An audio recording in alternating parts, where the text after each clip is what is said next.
Então, dando continuidade à nossa minissérie de front-end, vamos aqui te apresentar alguns editores de código que você pode estar utilizando. Nessa primeira opção temos o Notepad++, beleza? Esse daqui, inclusive, depois que eu usei por muito tempo o bloco de notas, aquele editor lá preto no branco, depois que eu descobri o Notepad++, eu comecei a usar ele. É claro que lá no início. Temos também aqui o Atom, outro editor de código, JetBrains, Sublime Text e o Visual Studio Code. Existem várias opções aí no mercado, desde pagas até gratuitas, mas estarei utilizando aqui o Visual Studio Code por ser um dos editores mais utilizados aí pela comunidade. Então você vai encontrar aí em diversos vídeos, inclusive tutoriais, e é ele que eu vou estar utilizando aqui, beleza? Bem, na sua máquina você pode criar aí um diretório. Eu criei aqui um diretório www para colocar vários projetinhos aí de front-end. Então, nesse diretório eu vou criar uma nova pasta, que inclusive eu vou nomear como front-end, tá bom? O nome da pasta, o nome do diretório, você que escolhe. Com o Visual Studio Code já instalado na máquina, se você clicar aí com o botão direito, abrir no terminal, você pode utilizar o comando code, que faz menção justamente ao estúdio, beleza? Então, code, espaço, ponto, para indicar que eu quero abrir esse diretório corrente, vou dar Enter e aguardar o Visual Studio Code abrir. Bacana, já abriu aqui para mim. Provavelmente você que instalou agora, caso você esteja utilizando aí o VS Code, você vai cair uma janela de apresentação de boas-vindas.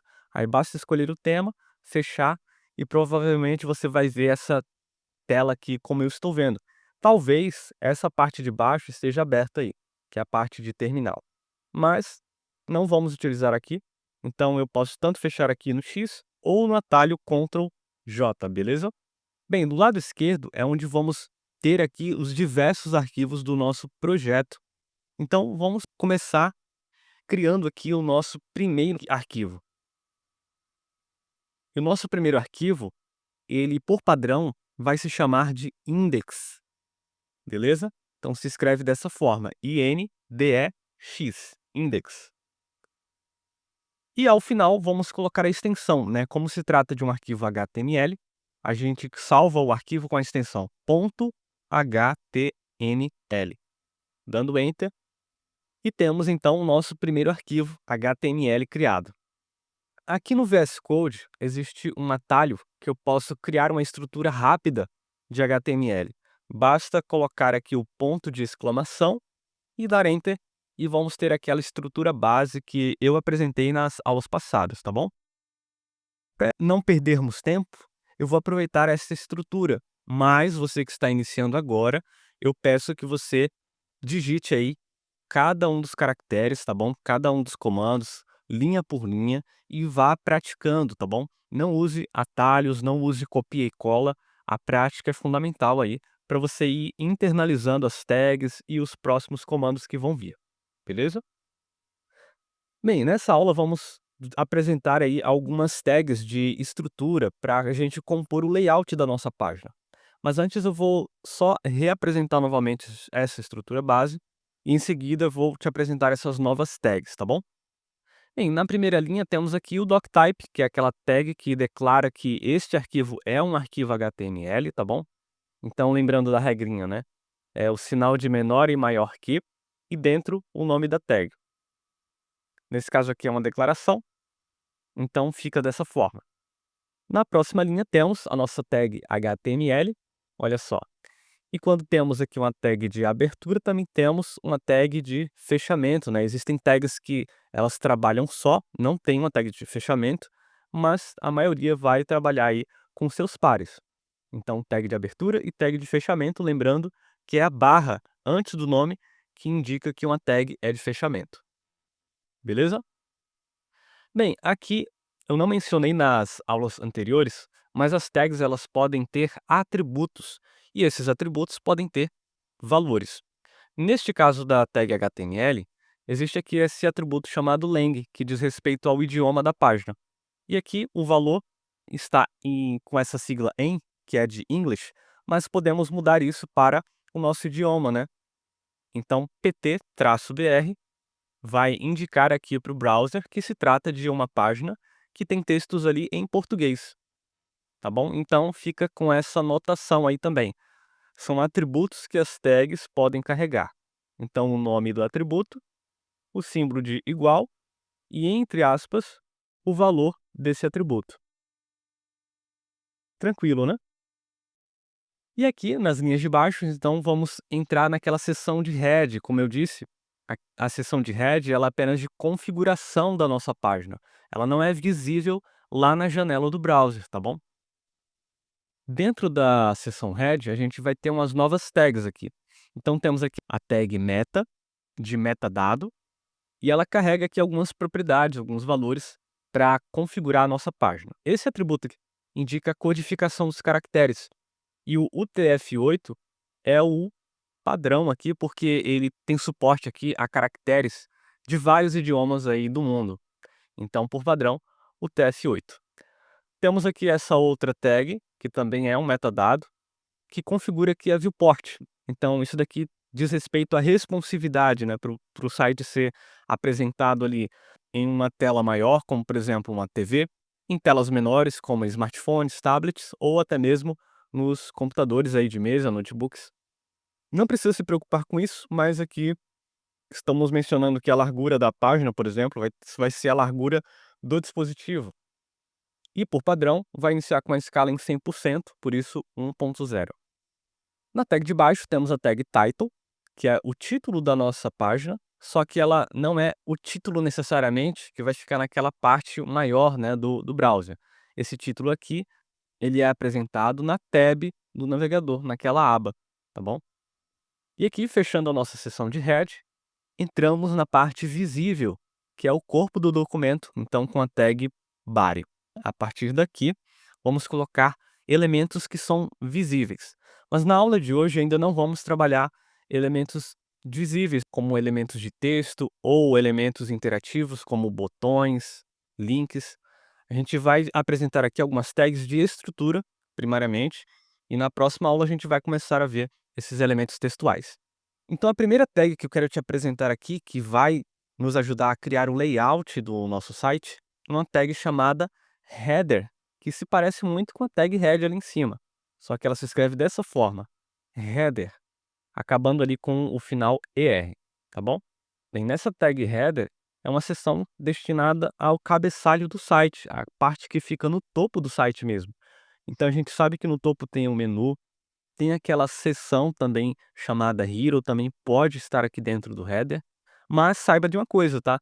Essas tags é como aquele brinquedo lúdico de Lego, então você pode ir encaixando aí conforme a necessidade, tá? Não existe uma regra absoluta. Então você pode organizar o seu projeto aí conforme a necessidade. Então dentro da seção header, geralmente a gente coloca um menu.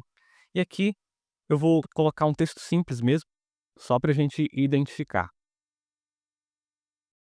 Existe uma outra tag, também para layout, chamada main, que se você traduzir, né, vem de principal. Então, dentro da tag main, a gente geralmente coloca o conteúdo principal da página. Vamos supor que seja um site de blog. Então, geralmente, o main aqui estaria o conteúdo do artigo, já que se trata ali da parte principal de um blog, né, o texto ali de um artigo. Então, vou colocar aqui, por exemplo, artigo, em português mesmo, só para a gente identificar. E existe também outra tag que ela pode ser, às vezes, empregadas aí em conteúdo secundário, como, por exemplo, um menu de navegação secundária. E para isso a gente pode utilizar a tag aside. Então, eu vou colocar aqui como menu secundário.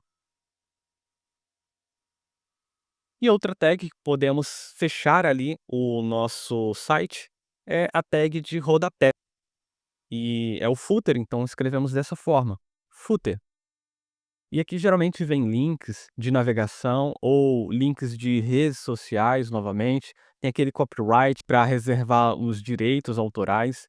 Então temos aqui o nosso rodapé. Perfeito?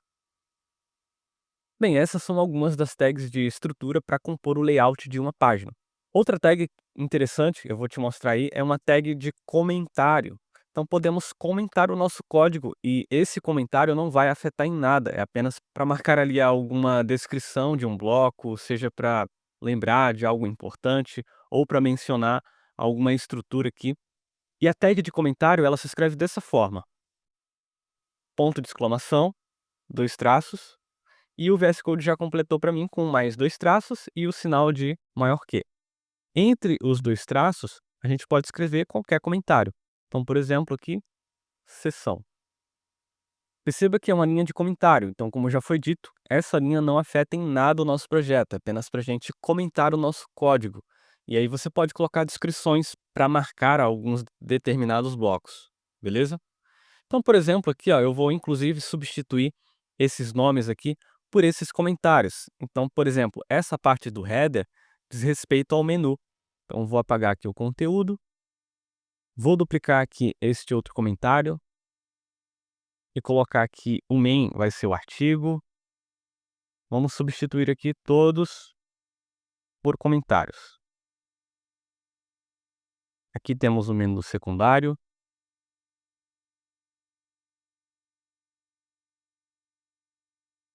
E, por fim, o rodapé. Então, dentro dessas tags, como header, main, aside e footer, vamos colocar na próxima aula conteúdos aqui, como textos, como botões, tá bom? Agora, só um detalhe antes de fecharmos essa aula, estamos no HTML versão 5, né? Então já se trata aí de uma tecnologia que evoluiu e temos a chamada semântica. Antigamente, os sites eles não eram escritos usando essas tags aqui. Essas tags são novas, como por exemplo, essas que utilizamos agora. E elas carregam, através do seu nome, significado. Então sabemos, por exemplo, que aqui vai ser uma seção para o cabeçalho, nessa outra vamos ter uma seção para o conteúdo principal, nessa outra tag vamos saber que se trata de um conteúdo secundário, e na última tag, footer, vamos saber que se trata ali do rodapé de um site. Antigamente não existia isso. Utilizávamos uma tag genérica, que eu vou te apresentar ela agora. Então ela se chamava div. Imagine tudo isso se chamando div. Você não tinha a tal da semântica, tá? Então como era utilizado antigamente?